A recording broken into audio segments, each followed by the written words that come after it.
Welcome back. We have Christine Anderson joining us this afternoon. Often you are here with TRU, but today it's a bit of a different situation. That's right. I'm here as myself, in the flesh. And it's lovely to have you.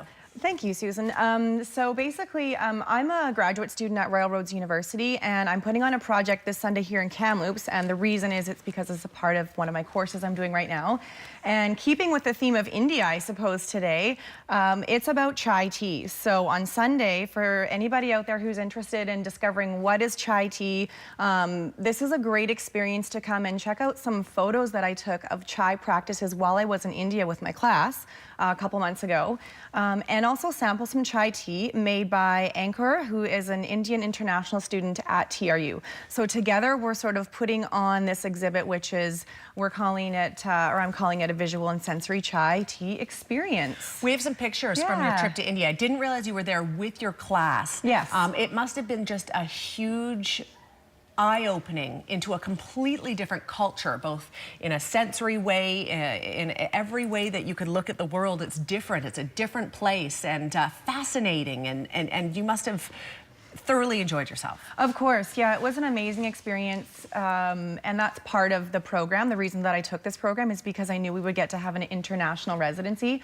So you are seeing some of the photos from my trip, and it was a great place for photography, and just an all-around amazing experience culturally, academically, pretty much everything. So this exhibit on Sunday is a way for me to take a lot of that, what I learned, and specifically around chai practices and how that relates to Indian culture and ritual and communication spaces, and sharing it with the public here in Kamloops. So it's free. One thing to note is no minors allowed because it is in a licensed facility.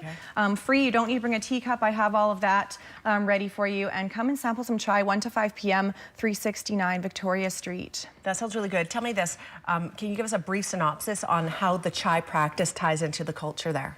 Yeah, so for example, when I started looking at public Indian tea stalls, so these are basically, if there's a road, there's a tea stall or 2 or 3 or 4. So there could be tens of thousands of public tea stalls in any large Indian city.